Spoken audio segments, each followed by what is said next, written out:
Hi gang, Dave Spalding, Handgun Combatives. I'm back with you today with another skill building drill that I call the double diamond. Now if you can take a look around me, as you can see, I'm standing right in the middle of two diamonds that are set up with those cones. And what we're going to be talking about is rapid movement, again, in multiple directions. Darren, why don't you move in a little bit? Probably many of you have done drills like the figure eight, where you're moving in and around, or maybe a double barrel drill where you're moving in and around and you're shooting. And those are great drills, don't misunderstand, because they do help you separate your feet from your hands. But I want to take that concept a step further and make it more about the aggressive, dynamic movement that you'll actually need in a gunfight. It's been my experience through the research that I've done over the last 3 decades that movement in conflict tends to be linear. It's not round and stuff unless you're actually going around something. So what we're going to do in the double diamond is basically move in and around like we do in the figure eight, but more in a linear fashion. You're going to fire 2 rounds at each one of these positions, and I'm going to kind of go along with you. Here's where we'll start. I'm right in the middle of the diamond. It doesn't matter if you go forward right or forward left, I don't care. But you're going to draw and fire, then you're going to move here, fire 2 rounds. You're going to have to move here, fire 2, move to here, fire 2, back to where you started, fire 2, and then the same thing through through the other diamond.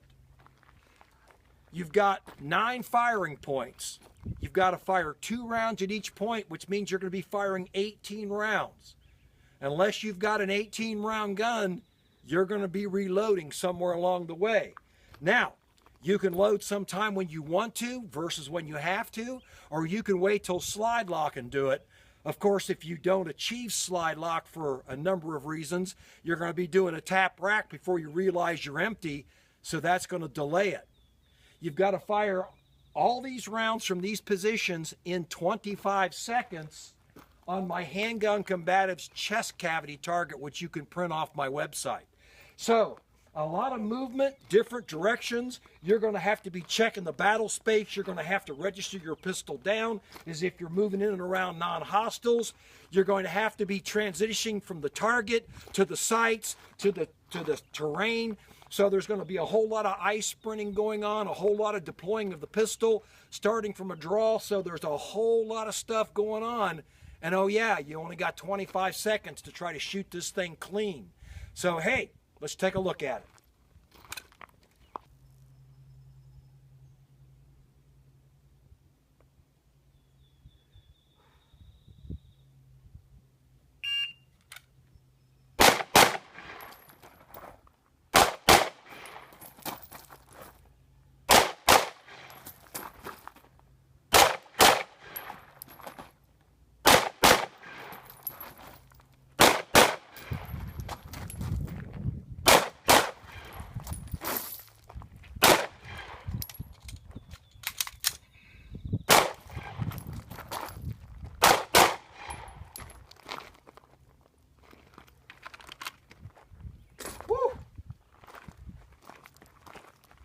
Take a look.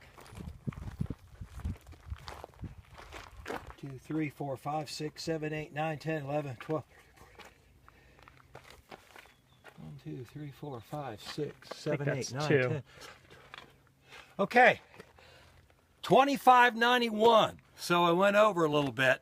You can see I had to do that reload, which we knew was coming, but you know what? I wasn't thinking about it ahead of time, doing it when it was most beneficial to me. That can happen in a gunfight, but you know what? Maybe I should have war gamed that a little bit better. But we got a clean run there, 2591, so I went just a little less than a second over. But as you can see, there's a lot of stuff going on. Give it a try, see how it works out well for you. But I can tell you one thing, it's going to make you a little winded.